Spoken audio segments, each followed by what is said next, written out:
In Beirut, dollars fly as Israeli drones circle the skies. Lebanon's fragile balance teeters between Trump's $230 million bet and Iran's unwavering support for Hezbollah. The army claws back territory, yet shadows of war linger in every street. Can money and strategy rewrite Lebanon's fate? Or is the countdown to conflict just beginning?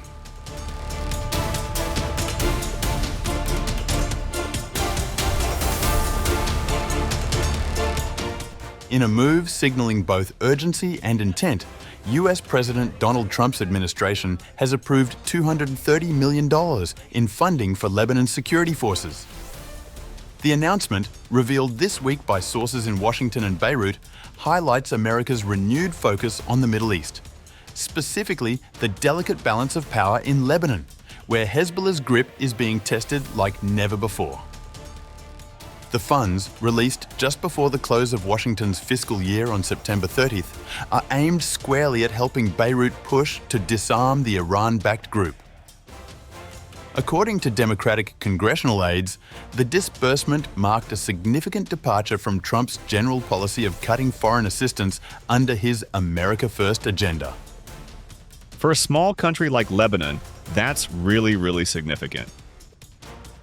The breakdown of the package is telling. A Lebanese source close to the decision confirmed that $190 million will go to the Lebanese Armed Forces, LAF, with $40 million allocated to the internal security forces. The strategy is to relieve the ISF of routine policing so that the army can devote itself fully to confronting strategic threats, including Hezbollah's arsenal. For the Trump administration, this is not merely about Lebanon's stability. It reflects the White House's broader attempt to contain the conflict radiating from Gaza and the wider region. The war between Israel and Hezbollah last year left swaths of Lebanon devastated, exposed the militant group's vulnerabilities, and opened a window for Beirut's forces to regain some control. Still, the State Department has not commented publicly on the decision. Silence, in this case, perhaps signals the sensitivity of the moment, one where Washington is caught between empowering Lebanon's institutions and risking a direct confrontation with Iran and its proxies.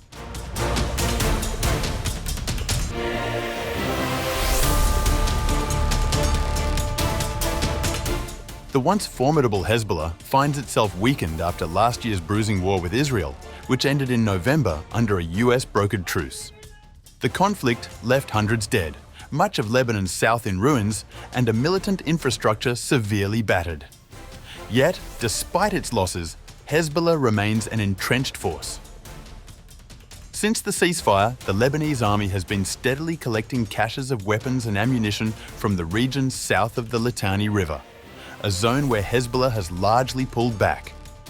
But the group's heavier missiles and drones, intelligence sources suggest, remain hidden. Iran, for its part, has not been shy about broadcasting its backing. During talks in Beirut on September 28th, Tehran's top security official Ali Larijani pledged unwavering support for Hezbollah in the face of mounting pressure. Iran is present in all forms of support for Lebanon and its resistance. We are ready to assist at every level. Hezbollah's deputy leader, Naim Qassem, struck a tone of defiance coupled with pragmatism. Lebanon remains resilient against threats from the United States and Israel. Hezbollah remains open to dialogue with all parties and is prepared to work with those confronting Israel. Yet, words of defiance do not change the battlefield reality. Israeli forces have continued to strike Hezbollah targets inside Lebanon despite the ceasefire agreement. On October 3rd, the Israel Defense Forces, IDF, announced it had targeted a Hezbollah facility near Beaufort Castle in southern Lebanon, a site it had hit previously in May and June. The military claimed the facility was being used by Hezbollah to manage its fire and defense array. The same day, 3 Hezbollah operatives were killed in a series of Israeli drone strikes across the south. Among them was Ali Mohammed Karuni, Hezbollah's representative in the town of Kafra, who, according to the IDF, had been liaising with residents on both economic and military matters. Karuni, the military alleged, had seized private property to serve the group's operations, renting homes for storing weapons and conducting surveillance. Another strike in Kfar Remen killed 2 Hezbollah engineers tasked with rebuilding infrastructure in the Mount Dov and Kiam regions. The violence has been relentless. On October 1st, an Israeli drone strike killed 2 Hezbollah members in Itarun, accused of commanding rocket and mortar units that fired into Israeli territory. Meanwhile, reports from the Lebanese Interior Ministry highlight the cost of these operations. Since January, Israel has carried out more than 4,500 strikes on Lebanese soil, killing 248 people and injuring 675 others, among them 11 children.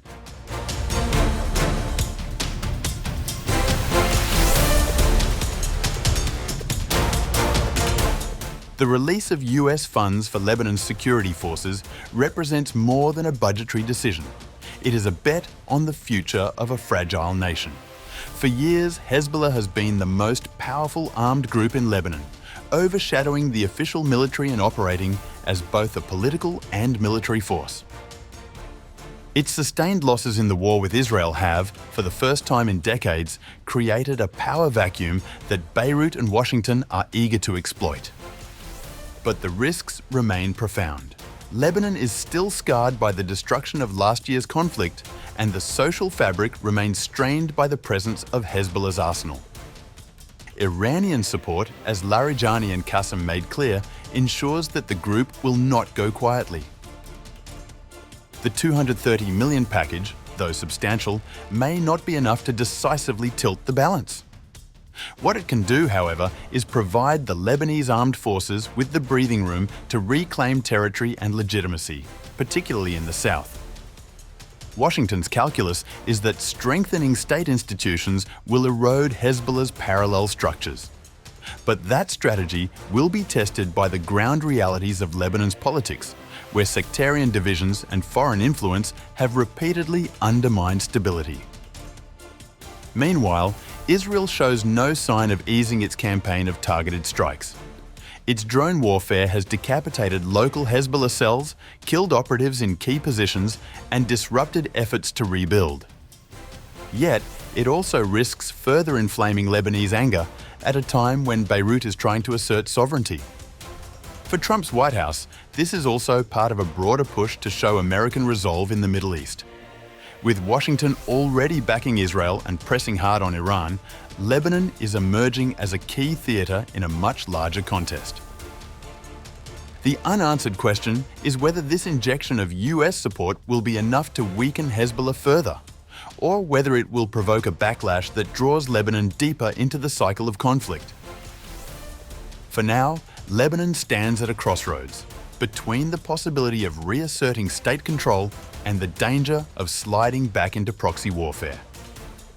America has put its money on the former. Iran, with equal conviction, has doubled down on the latter.